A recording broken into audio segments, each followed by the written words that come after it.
북한에서 목숨을 걸고 전해진 충격적인 진실을 공개합니다. 여러분의 구독과 좋아요가 침묵 속에 갇힌 수많은 우리 동포들에게 희망이 될 수 있습니다. 오빠, 어디 계세요? 한국에 온 지 3년이 지난 지금도 저는 매일 밤 이 말을 중얼거립니다. 황해남도 깊은 산골 마을에서 10살이나 많은 그 오빠를 짝사랑했던 19소녀가 모든 것을 버리고 목숨을 걸고 국경을 넘었던 그 이유를 지금 생각해보면 미친 짓이었을지도 모릅니다. 하지만 남녀 간의 사랑이라는 게 원래 그런 거 아닌가요? 그때 저는 몰랐어요. 오빠가 저보다 먼저 탈북했다는 소식을 듣고 아무 계획도 없이 뛰쳐나온 그 선택이 제 인생을 완전히 바꿔놓을 줄은요. 두만강의 차가운 물살, 중국에서의 은신, 그리고 마침내 도착한 이 낯선 땅에서 오빠는 어디에도 없었습니다. 강철이라는 분 아시나요? 황해남도 을률군에서 온. 수없이 물어봤지만 아무도 모른다고 했어요. 혹시 제가 헛된 꿈을 꾸고 있었던 건 아닐까요? 하지만 이상한 건 오빠를 찾지 못했는데도 후회하지 않는다는 거예요. 오히려 감사하고 있어요. 그 어린 시절 오빠가 제게 꽃반지를 끼워주며 했던 말처럼 저도 이제 진짜 보석이 되었거든요. 모든 게 그때 황해남도 그 작은 산골 마을에서 시작되었습니다. 지금 생각해보면 그때가 제일 행복했던 것 같습니다. 아무것도 모르는 어린 시절이 말입니다. 우리 마을은 참 작았습니다. 집이라고 해봐야 20채 남짓이었고 다들 친척처럼 살았죠. 강철이 오빠는 저보다 10살이나 많았습니다. 제가 8살 때 오빠는 이미 18이었으니까요. 키도 크고 얼굴도 잘생기고 마을 처녀들이 다 좋아했는데 오빠는 저한테만 특별히 잘해줬습니다. 지금 돌이켜보면 그냥 어린 동생을 귀여워한 것뿐이었겠지만 그때 제 마음은 그게 아니었거든요. 봄이 되면 오빠는 항상 산에서 진달래를 따다가 제 머리에 꽂아줬습니다. 순이야, 진달래가 너보다 예쁘지 못하네.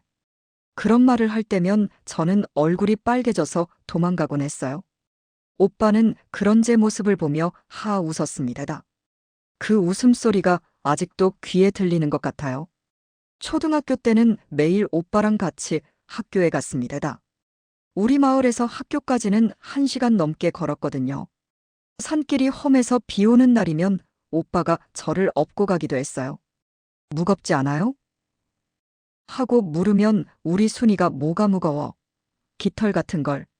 하며 더 꽁꽁 업어줬습니다. 오빠는 손재주가 좋았어요. 나뭇가지로 예쁜 꽃반지를 만들어서 제 손가락에 끼워주곤 했거든요. 이거 진짜 금반지보다 예뻐. 제가 그러면 오빠는 그럼 당연하지. 우리 순이가 끼면 나뭇가지도 보석이 되는 거야. 그렇게 말해줬어요. 그 꽃반지들을 저는 고이 모아뒀었는데 탈북할 때 다 두고 왔습니다. 지금도 그게 제일 아까워요. 겨울이면 먹을 게 별로 없었어요. 그래도 오빠는 어디서 구해왔는지 가끔 사탕이나 과자를 가져다 줬습니다. 순이야, 이거 먹어. 하며 제 손에 쥐어주곤 했어요. 나중에 알고 보니 오빠가 자기 배급량을 줄여서 저한테 준 거였더라고요. 그때는 몰랐습니다. 학교에서 돌아오면 우리는 뒷산에서 놀았습니다. 나무에 올라가서 새둥지도 보고 도토리도 주워 모으고 때로는 그냥 풀밭에 누워서 하늘을 보기도 했어요. 오빠가 구름 모양을 보며 저거 토끼 같지? 저건 곰 같아. 하면 저도 따라서 맞아요. 정말 그래요. 했습니다. 사실 잘 안 보였는데도 오빠가 보인다고 하니까 저도 보이는 것 같았어요. 저녁이면 오빠네 집에 놀러 갔습니다. 오빠네는 우리 집보다 조금 컸거든요. 오빠 어마이가 강냉이죽을 끓여주시곤 했는데 그 맛이 참 좋았어요. 오빠는 항상 자기 그릇의 건더기를 제 그릇에 몰래 덜어줬습니다. 오빠 왜 안 먹어요? 하고 물으면 난 배부르다. 하며 제 머리를 쓰다듬어 줬어요. 그 시절 오빠와의 추억 중에 가장 소중한 건 여름밤 이야기예요. 더워서 잠이 안 올 때면 마당에 멍석을 깔고 누워서 별을 봤거든요. 오빠가 별자리 이야기를 해줬는데 저는 그것보다 오빠 목소리 듣는 게 더 좋았어요. 저 별이 가장 밝은 별이야. 북극성이라고 해. 왜요? 길을 잃을 때 집으로 돌아오는 길을 알려주는 별이거든. 그때 오빠가 한 말이 나중에 제가 탈북할 때 큰 의미가 되었습니다. 13살이 되던 해 오빠는 평양에 있는 대학에 간다고 했어요. 그날 밤 저는 많이 울었습니다. 오빠, 언제 돌아와요? 방학 때 돌아올 거야. 그러니까 공부 열심히 하고 있어. 오빠는 제 눈물을 닦아주며 말했어요. 순이야, 오빠가 없어도 씩씩하게 잘 지내야 해. 알겠지? 오빠가 떠나던 날, 저는 새벽 일찍 일어나서 마지막으로 꽃반지를 만들어 갔어요. 이거 가져가세요. 오빠 생각날 때마다 보세요. 오빠는 그 조그만 꽃반지를 조심스럽게 받아들고는 고마워, 순이야. 오빠가 평양에서도 이거 보면서 너 생각할게. 했습니다. 그때는 몰랐어요. 그게 우리가 같은 하늘 아래서 마지막으로 나눈 약속이 될 줄은요. 그 뒤로 오빠는 방학 때마다 돌아왔지만 뭔가 달라져 있었어요. 전보다 말수도 적어지고 가끔은 아득한 곳을 바라보며 생각에 잠겨 있곤 했거든요. 하지만 그때의 저는 그냥 오빠가 공부를 많이 해서 어려워진 거라고만 생각했습니다. 지금 한국에서 이 이야기를 하고 있는 제 자신이 믿어지지 않습니다. 그때 그 산골 마을에서 오빠와 함께 웃고 떠들며 보낸 시간들이 꿈만 같아요. 하지만 분명한 건 그 시절의 순수했던 사랑이 지금의 저를 만들었다는 거예요. 오빠를 향한 제 마음도 자유를 향한 간절함도 모든 게 그때부터 시작되었으니까요. 16살이 되면서 저는 많은 것들이 달라지기 시작했다는 걸 느꼈습니다. 몸도 변하고 마음도 변하고 세상을 보는 눈도 예전과 달라졌어요. 무엇보다 오빠를 바라보는 제 마음이 완전히 달라져 버렸습니다. 오빠가 평양에서 대학을 졸업하고 다시 마을로 돌아왔을 때 저는 더 이상 예전의 그 어린 순이가 아니었어요. 오빠 앞에만 서면 가슴이 두근거리고 얼굴이 빨개졌습니다. 오빠가 예전처럼 제 머리를 쓰다듬으려 하면 괜히 피하게 되고 그러면서도 서운해하는 제 자신이 이상했어요. 순이야, 왜 이제 오빠한테 그렇게 시큰둥해? 평양 갔다 와서 그래. 오빠가 물어볼 때마다 저는 그저 아니에요. 그런 거 아니에요. 하고 도망가기 바빴습니다. 오빠는 제가 사춘기라서 그런 거라고 생각했을 거예요. 하지만 저는 알고 있었어요. 이건 단순한 사춘기가 아니라 사랑이라는 걸 말입니다. 그런데 오빠도 예전과 달라져 있었어요. 평양에서 4년을 보내고 온 오빠는 전보다 훨씬 말이 적어졌고 가끔 멍하니 먼 곳을 바라보곤 했습니다. 오빠, 무슨 생각해요? 하고 물으면 아니야, 아무것도 아니야. 하며 슬픈 미소를 지었어요. 그 미소 속에 뭔가 깊은 고민이 숨어 있다는 걸 저는 느낄 수 있었습니다. 마을 사람들도 변하고 있었어요. 예전에는 그래도 웃음소리가 종종 들렸는데 이제는 다들 심각한 표정으로 속삭이며 다니곤 했습니다.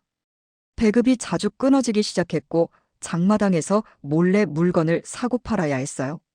순이야, 요즘 세상이 많이 어려워졌다. 어마이가 한숨을 쉬며 말씀하셨어요. 우리가 뭘 잘못했을까? 그런 어마이의 말씀을 들으면 저는 답답했습니다. 우리가 뭘 잘못했을까요? 그냥 열심히 살려고 했을 뿐인데 말입니다. 학교에서도 이상한 일들이 생기기 시작했어요. 선생님들이 예전보다 더 엄격해졌고 작은 일에도 비판 투쟁을 했습니다. 혁명 정신이 부족하다, 개인주의 사상이 있다 같은 말들을 자주 들었어요. 저는 그런 말들이 무슨 뜻인지 잘 몰랐지만 뭔가 무서웠습니다. 어느 날 오빠가 저를 뒷산으로 불렀어요. 순이야, 오빠가 할 말이 있어. 오빠의 표정이 너무 심각해서 저는 가슴이 철렁했습니다. 혹시 오빠가 제 마음을 알고 있는 건 아닐까? 그래서 저를 야단치려는 건 아닐까? 순이야, 너는 아직 어리니까 잘 모르겠지만 오빠가 말을 시작했어요. 세상에는 우리가 모르는 일들이 많아. 우리가 배운 것과 다른 일들이 말이야. 오빠의 목소리가 떨리고 있었어요.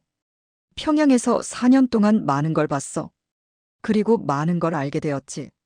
오빠, 무슨 말이에요? 저는 오빠의 손을 잡았습니다. 오빠의 손이 차갑게 떨리고 있었어요. 순이야, 만약에. 정말 만약에 말이야. 오빠가 이 마을을 평생 떠나야 한다면 너는 어떻게 하겠어? 그 말을 듣는 순간 제 머릿속이 하얗게 변했습니다. 오빠, 왜 그런 말을 해요? 어디 가시려는 거예요? 저는 울음을 터뜨렸어요. 오빠 없으면 저는 어떻게 해요? 오빠는 저를 꽉 안아줬습니다. 미안해, 순이야. 오빠가 이상한 말을 했네. 잊어버려. 하지만 저는 알 수 있었어요. 오빠가 뭔가 큰 고민을 하고 있다는 걸 말입니다. 그날 밤부터 저는 잠을 잘 수 없었어요. 오빠의 그 말이 계속 머릿속을 맴돌았거든요. 만약에 오빠가 이 마을을 떠나야 한다면 왜 그런 말을 했을까요? 혹시 오빠에게 무슨 일이 생긴 건 아닐까요? 며칠 뒤 마을에 이상한 소문이 돌기 시작했어요. 요즘 젊은 사람들이 많이 사라진다더라. 국경 짤부로 도망간다는 소리도 있고, 어른들이 그런 이야기를 할 때면 목소리를 낮춰 속삭였어요. 그리고 주위를 두리번거리며 혹시 누가 듣고 있지 않나 확인했습니다. 오빠는 점점 더 조용해졌어요. 예전에는 저와 함께 산책을 하거나 이야기를 나누곤 했는데, 이제는 저를 피하는 것 같았어요. 제가 다가가면 순이야, 오빠 바빠. 나중에. 하며 자리를 떴습니다. 어느 날 밤 오빠네 집에서 작은 소리가 들렸어요. 저는 몰래 창문 밑으로 가서 들어봤습니다. 오빠와 오빠 아바이가 무슨 이야기를 하고 있었거든요. 아들아, 그런 생각은 위험해. 우리 가족이 다 망할 수 있어. 오빠 아바이의 목소리였어요. 아바이, 하지만 이대로는 안 됩니다. 우리가 속아서 살고 있는 거예요. 오빠의 목소리는 절망적이었어요. 쉿. 소리 낮춰. 벽에도 귀가 있다고 했잖아. 그 대화를 듣고 저는 더욱 혼란스러워졌습니다. 오빠가 뭔가 큰 고민을 하고 있다는 건 알겠는데 대체 무엇 때문일까요? 그리고 왜 그런 이야기를 할 때마다 주위를 그렇게 경계하는 걸까요? 그때는 그게 설마 탈북에 관한 것일 거라곤 상상도 못했습니다. 겨울이 되면서 마을 분위기는 더욱 어두워졌어요. 배급이 완전히 끊어졌고 사람들은 살기 위해 온갖 일을 다 했습니다. 저희 어마이도 장마당에 나가서 강냉이죽을 팔기 시작했어요. 하지만 그것도 쉽지 않았어요. 단속이 심해져서 언제 걸릴지 모르는 일이었거든요. 그런 와중에도 제 마음속에는 오빠에 대한 사랑만 커져갔습니다. 오빠가 고민에 빠져 있을 때면 저라도 옆에서 위로해주고 싶었어요. 하지만 오빠는 저를 점점 더 멀리했습니다. 마치 저를 보호하려는 것처럼 말입니다. 오빠, 저도 이제 어른이에요. 무슨 고민이 있으면 말해주세요. 어느 날 저는 용기를 내서 오빠에게 말했어요. 오빠는 슬픈 눈으로 저를 바라봤습니다. 순이야, 너는 아직 몰라도 돼. 그냥 순수하게 살아. 그게 제일 좋은 거야. 하지만 저는 더 이상 순수하게만 살 수 없었어요. 오빠를 사랑하는 마음도 이상해져 가는 세상에 대한 의문도 모든 게 제 마음을 복잡하게 만들었거든요. 저는 어른이 되고 있었고 어른이 된다는 건 이런 복잡한 감정들과 함께 사는 거라는 걸 알게 되었습니다. 그날은 3월이었습니다. 제가 평생 잊을 수 없는 날이에요. 아침에 일어나 보니 마을 전체가 웅성거리고 있었어요. 사람들이 삼삼오오 모여서 무슨 이야기를 하고 있는데 제가 다가가면 갑자기 입을 다물곤 했습니다. 어마이, 무슨 일이에요? 저는 어마이께 물어봤어요. 어마이의 얼굴이 창백했습니다. 순이야, 너는 모르는 게 좋겠다. 어마이가 고개를 저으셨어요. 그냥 집에 있어라. 하지만 저는 가만히 있을 수 없었어요. 뭔가 큰일이 일어났다는 걸 느낄 수 있었거든요. 그리고 그 일이 오빠와 관련이 있다는 예감이 들었습니다. 점심때쯤 되어서야 진실을 알 수 있었어요. 마을 이장님이 저희 집으로 왔거든요. 이장님의 표정이 너무 심각해서 저는 가슴이 철렁했습니다. 순이 어마이 앉으시오. 이장님이 무거운 목소리로 말했어요. 강철이 그놈이 국경을 넘어갔다는 소문이 있어. 그 말을 듣는 순간 저는 눈앞이 깜깜해졌습니다. 무슨 말인지 이해할 수 없었어요. 오빠가 국경을 넘어갔다고요? 그게 무슨 말씀이세요? 어마이의 목소리가 떨리고 있었어요. 어제부터 강철이가 보이지 않는다는 거요. 저는 그 자리에 주저앉고 말았습니다. 머릿속이 하얗게 변했어요. 오빠가 나를 두고 혼자 떠나다니. 그럴 리가 없어요. 분명 오해일 거예요. 아직 확실한 건 아니요. 이장님이 덧붙였어요. 하지만 앞으로 당분간은 강철이 가족들이 조사를 받아야 할 것 같소. 연좌제라는 게 있잖소. 연좌제. 그 무서운 말을 들으니 저는 더욱 절망적이었습니다. 오빠 때문에 오빠 가족들이 모두 고생하게 될 거라는 뜻이었거든요. 이장님이 돌아간 후 저는 미친 듯이 뛰어나갔습니다. 오빠네 집으로 달려갔어요. 오빠가 있을 거라는 희망을 안고 말입니다. 오빠. 저는 오빠네 집 문을 두드리며 소리쳤어요. 하지만 대답이 없었어요. 문을 열어보니 집안이 텅 비어 있었습니다. 오빠의 옷가지며 물건들이 사라져 있었어요. 그제서야 현실을 인정할 수밖에 없었습니다. 오빠가 정말로 떠났구나. 나를 두고 혼자 떠나버렸구나. 저는 그 자리에서 울음을 터뜨렸습니다. 오빠, 왜 저한테 말도 안 하고 가셨어요? 왜 저를 두고 혼자만 가셨어요? 아무도 없는 빈집에서 저는 혼자 울었습니다. 오빠 어마이와 아바이는 보위부에 끌려갔습니다. 조사를 받는다고 했는데 언제 돌아올지 알 수 없었어요. 마을 사람들은 저희 가족을 보는 눈이 달라졌습니다. 마치 전염병 환자를 보는 것처럼 피하곤 했어요. 순이야, 이제 우리는 조심해서 살아야 해. 어마이가 저를 붙잡고 말씀하셨어요. 강철이 때문에 우리까지 의심받고 있어. 앞으로는 말 조심하고 행동 조심해야 한다. 하지만 저는 조심하고 싶지 않았어요. 오빠가 왜 떠났는지 알고 싶었고 어디로 갔는지 알고 싶었어요. 그리고 가능하다면 오빠를 따라가고 싶었습니다. 밤마다 저는 오빠가 마지막으로 저에게 해준 말을 되새겼어요.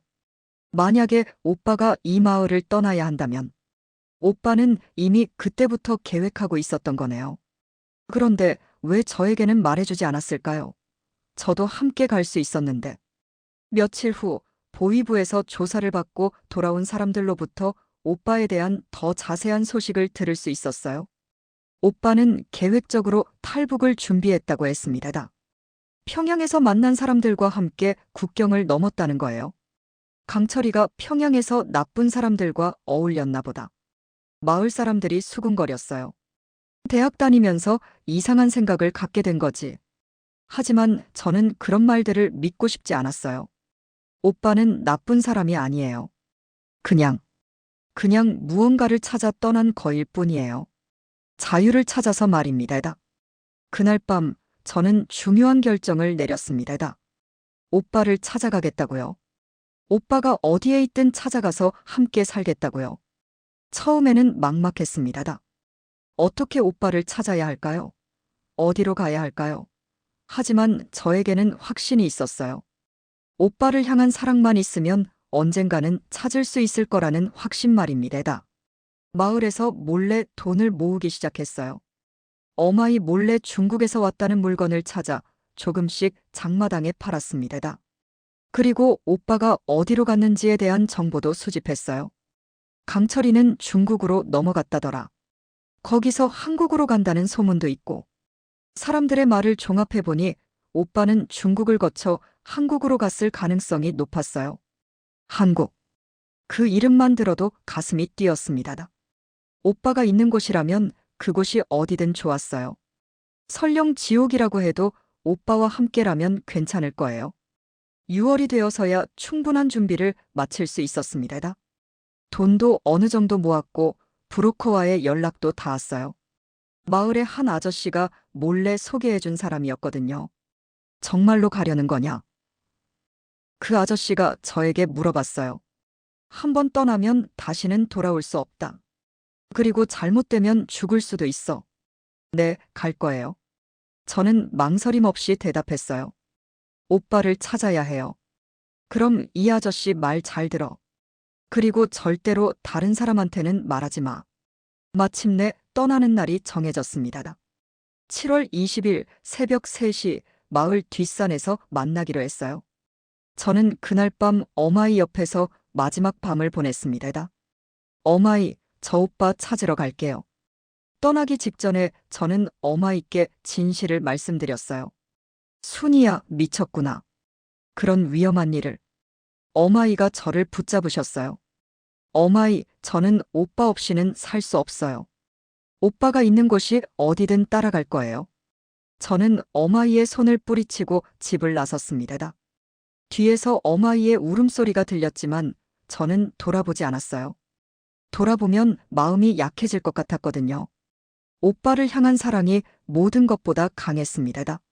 새벽 공기는 차갑고 깨끗했어요. 저는 마지막으로 마을을 내려다봤습니다. 내가 태어나고 자란 이곳을 다시는 보지 못할지도 모른다는 생각에 가슴이 아팠어요. 하지만 후회는 없었습니다. 오빠가 있는 곳으로 가는 길이니까요. 브로커 아저씨는 생각보다 친절했습니다. 순이야, 무서우면 안 된다. 오빠가 기다리고 있을 테니까 용기 내라. 그렇게 말하며 제 등을 토닥여 주셨어요. 하지만 그 친절함 뒤에 숨어있는 위험을 저는 아직 몰랐습니다. 첫 번째 관문은 두만강이었어요. 7월 말이라 물이 많이 불어 있었습니다. 물살이 세니까 조심해. 한번 휩쓸리면 끝이야. 브로커 아저씨가 심각한 목소리로 말했어요. 저는 가슴이 두근거렸지만 뒤돌아갈 수는 없었습니다. 밤 12시쯤 우리는 강변으로 향했어요. 저 말고도 3명이 더 있었는데 다들 제 또래의 젊은 사람들이었습니다. 모두 무서운 표정으로 강물을 바라보고 있었어요. 자, 이제 시작한다. 절대로 소리내지 마라. 경비병들이 돌고 있어. 브로커 아저씨가 속삭였어요. 우리는 물속으로 들어갔습니다. 물이 차가워서 순간 숨이 멎는 줄 알았어요. 강 한가운데쯤 왔을 때였어요. 갑자기 탐조등 불빛이 우리를 비췄습니다. 거기 누구야? 북한 경비병의 소리가 들렸어요. 제 심장이 터질 것 같았습니다. 빨리! 브로커 아저씨가 우리를 재촉했어요. 저는 물에 빠져 죽을 것 같았지만 필사적으로 헤엄쳤습니다. 뒤에서 총소리가 들렸어요. 탕! 탕! 제 옆에 있던 남자애가 아! 하고 소리를 질렀어요. 나도. 살려면 빨리 와. 브로커 아저씨가 저를 끌어당겼어요. 저는 그 남자애를 뒤로 한 채 강을 건넜습니다. 지금도 그때 일을 생각하면 가슴이 아파요. 그 애가 어떻게 되었는지 모르거든요. 중국 땅에 발을 디뎠을 때 저는 온몸이 떨렸습니다. 무서움 때문이기도 했지만 드디어 오빠가 있는 곳으로 한 발 더 가까워졌다는 기쁨 때문이기도 했어요. 이제 진짜 시작이야. 브로커 아저씨가 말했어요. 중국에서 잡히면 북한으로 송환된다. 그러면 정말 끝이야. 알겠지? 중국에서의 생활은 상상했던 것보다 훨씬 어려웠습니다. 낮에는 절대 밖에 나가면 안 되었어요. 공안이 언제 올지 모르거든요. 작은 방 안에 5명이 숨어 지내야 했습니다. 밥은 하루에 2번만 줬어요. 라면이나 밥 한 공기가 전부였습니다. 북한에서 굶주렸을 때보다 더 배가 고팠어요. 참아라.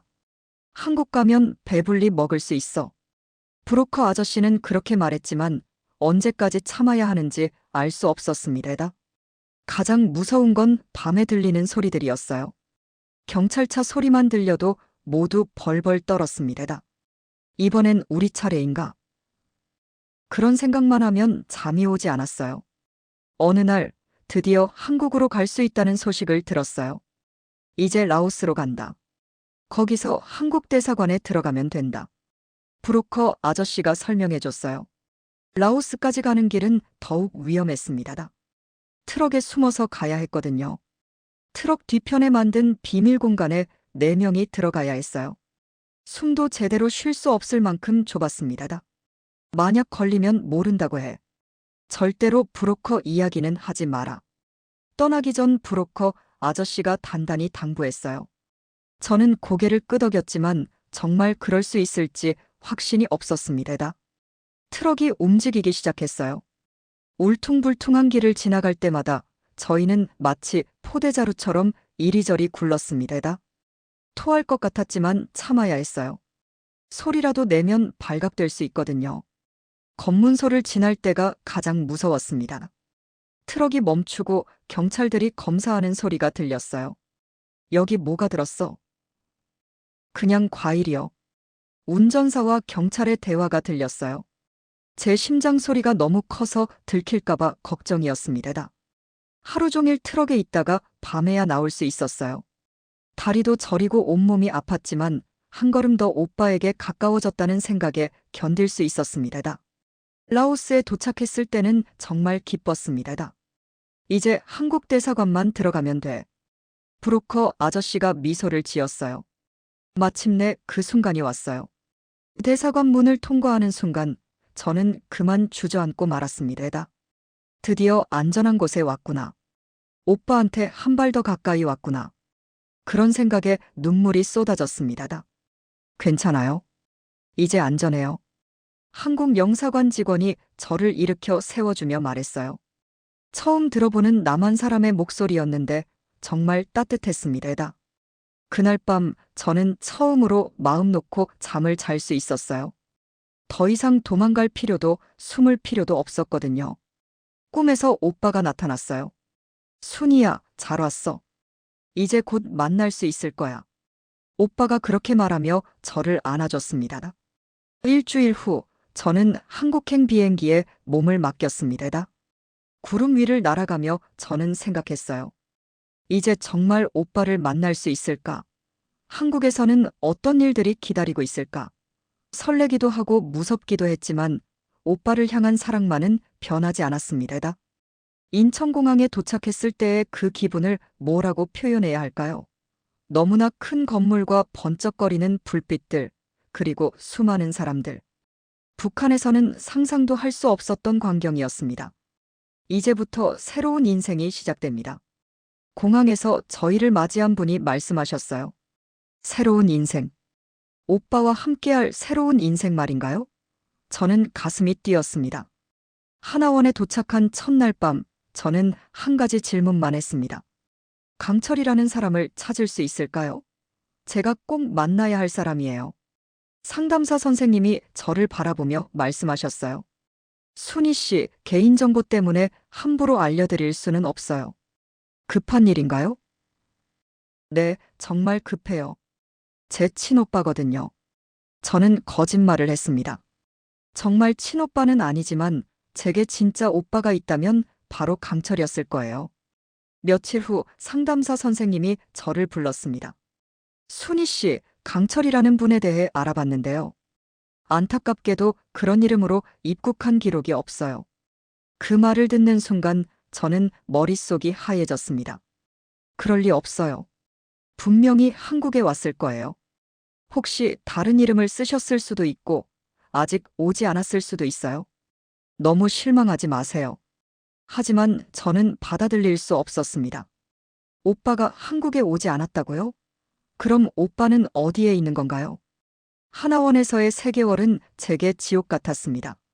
다른 사람들은 새로운 생활에 적응하려고 노력했지만 저는 오직 오빠 생각뿐이었어요.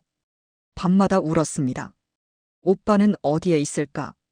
혹시 중국에서 잡혀서 북한으로 돌아간 건 아닐까? 순이야, 너무 우울해하지 마라. 한국에서 새로운 시작을 해야지. 같은 방을 쓰는 언니가 위로해줬지만 저는 듣고 싶지 않았어요. 새로운 시작이라니. 오빠 없는 새로운 시작이 무슨 의미가 있나요? 하나원을 나와서 정착금을 받고 원룸을 얻었을 때도 마찬가지였습니다. 혼자 있는 시간이 많아지니까 더욱 오빠 생각만 났어요. 텔레비전을 켜면 온통 한국 사람들만 나오고 밖에 나가면 모든 게 낯설기만 했습니다. 탈북자 취업지원센터에 가보세요. 일자리를 찾아드릴게요. 담당 공무원이 말했지만 저는 일할 마음이 없었어요. 오빠를 찾는 일이 더 급했거든요. 인터넷을 배워서 온갖 탈북자 모임에 다 가입했습니다. 강철이라는 분 아시는 분 있나요? 황해남도 울률군에서 온 강철이요. 계속 물어봤지만 아무도 모른다고 했어요. 종교단체 모임에도 나가봤습니다. 하나님이 도와주실 거예요. 목사님이 그렇게 말씀하셨지만 하나님도 오빠가 어디 있는지는 알려주지 않으셨어요. 6개월이 지나고 1년이 지나도 오빠는 나타나지 않았습니다. 저는 점점 절망에 빠져갔어요. 혹시 제가 헛된 꿈을 꾸고 있는 건 아닐까? 오빠는 정말 한국에 온 게 맞을까? 더 힘든 건 한국 사람들의 시선이었습니다. 일자리 면접을 가면 북한에서 왔어요? 라고 물어보고 제가 네라고 대답하면 표정이 달라지곤 했어요. 말투가 좀 이상하네요. 적응하기 힘들지 않아요? 그런 말들을 들을 때마다 저는 움츠러들었습니다. 저는 이상한 사람인가요?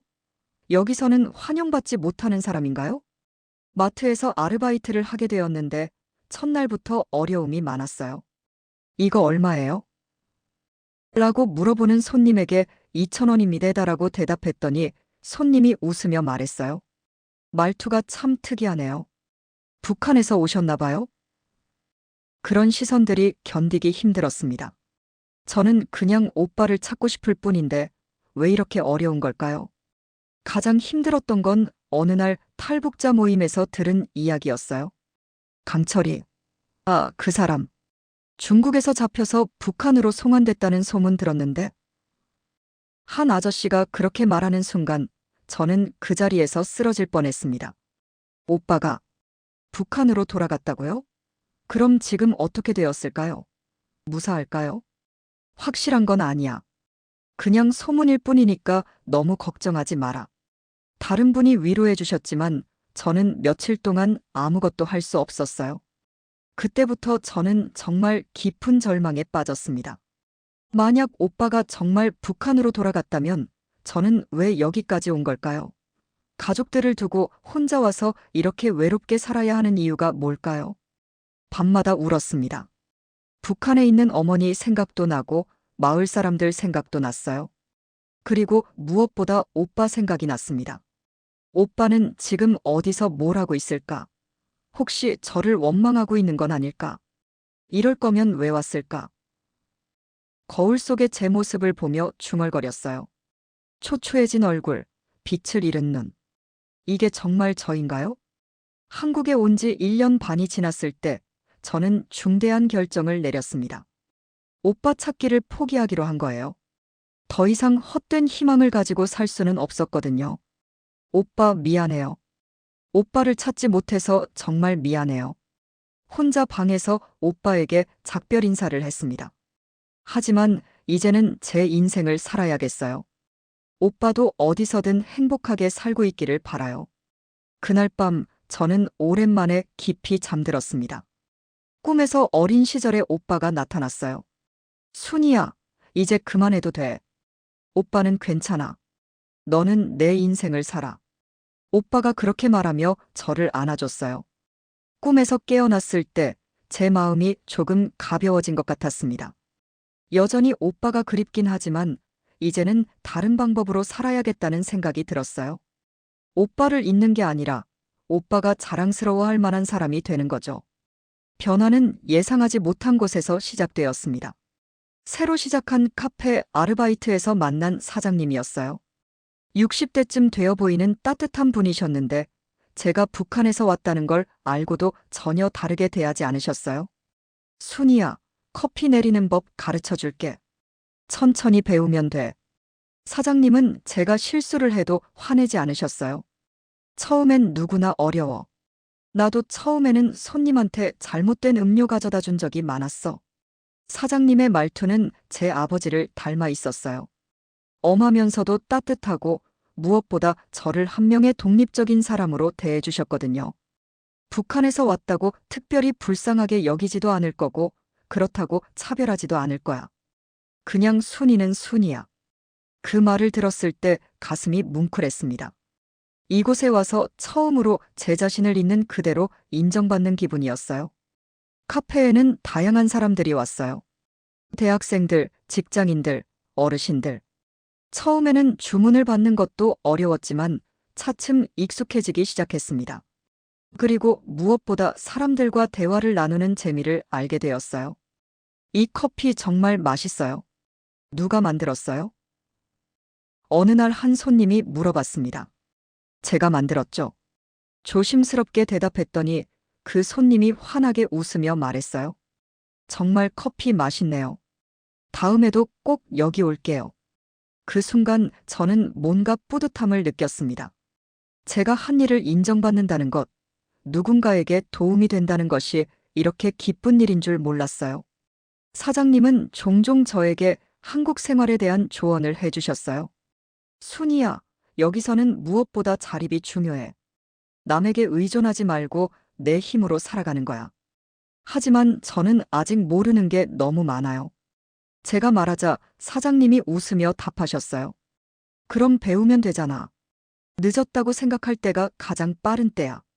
순이는 아직 20살이잖아. 얼마나 많은 시간이 남아있어. 사장님의 격려 덕분에 저는 야간 고등학교에 다니기 시작했습니다. 낮에는 카페에서 일하고 밤에는 공부를. 처음에는 힘들었지만 점차 재미를 느끼기 시작했어요. 순이 씨 발음이 많이 좋아졌네요. 같은 반 친구가 말해줬을 때 저는 깜짝 놀랐습니다. 정말 그런가요? 저도 모르게 표준어에 익숙해진 건가요? 집에서 거울을 보며 말해봤어요. 안녕하세요. 저는 김순희입니다. 예전 같으면 안녕하십니까?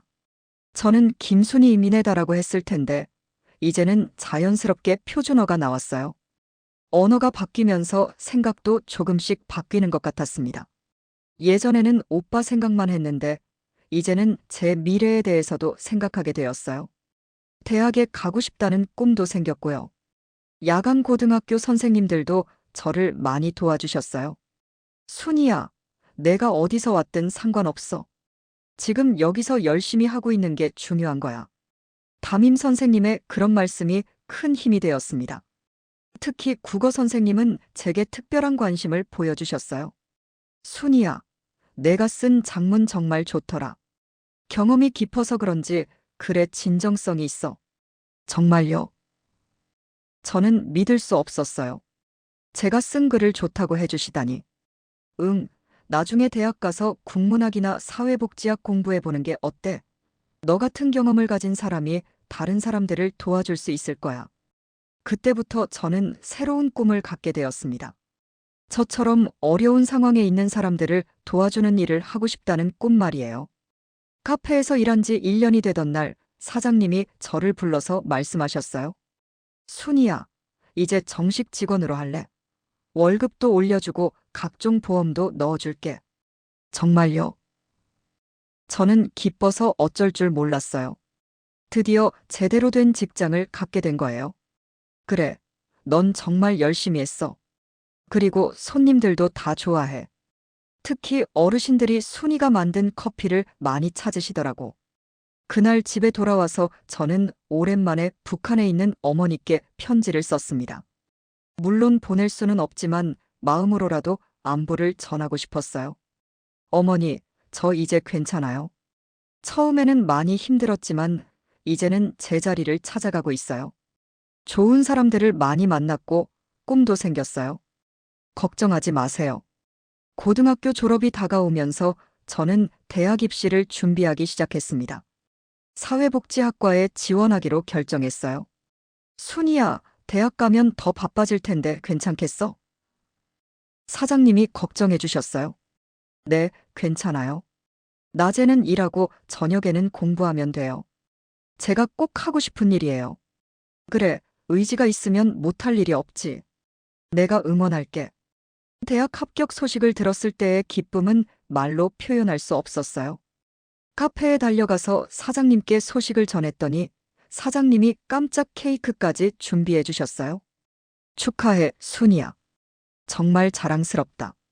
사장님의 그 말을 들으며 저는 울컥했어요. 이런 기쁨을 함께 나눌 사람이 있다는 게 얼마나 고마운지. 이제 저는 확신합니다. 오빠를 찾지 못했지만 저는 제 길을 찾았어요. 오빠가 제게 꽃반지를 만들어주며 했던 말이 생각나요. 순이가 끼면 풀 이파리도 보석이 된다고. 이제 저 자신이 보석이 되었어요. 오빠가 봐도 자랑스러워할 만한 사람이 되었다고 생각해요. 대학에서는 탈북민 지원 동아리에 가입했습니다. 저처럼 어려움을 겪고 있는 후배들을 도와주고 싶어서요. 선배, 한국 생활이 너무 어려워요. 라고 하는 후배들에게 저는 이렇게 말해줍니다. 처음엔 다 어려워. 하지만 포기하지 말고 조금씩 앞으로 나아가면 돼. 중요한 건 과거에 얽매이지 말고 지금 여기서 최선을 다하는 거야. 그리고 가끔은 오빠 이야기도 해줘요. 나에게는 소중한 사람이 있었어. 그 사람을 찾으러 여기까지 왔지만 만나지 못했지. 하지만 그 덕분에 더 넓은 세상을 알게 되었고 새로운 꿈을 찾을 수 있었어. 지금도 가끔 오빠가 그립습니다. 하지만 이제는 슬프지 않아요. 오빠가 어디에 있든 분명히 잘 살고 있을 거고 저도 오빠가 자랑스러워할 만한 사람이 되었으니까요. 오빠 고마워요. 오빠 덕분에 저는 진짜 자유를 찾았어요. 몸의 자유뿐만 아니라 마음의 자유도요. 이제 저는 제가 원하는 대로 살 수 있어요. 그리고 다른 사람들도 그런 자유를 찾을 수 있도록 도와주고 싶어요. 그게 바로 제가 찾은 새로운 꿈이에요.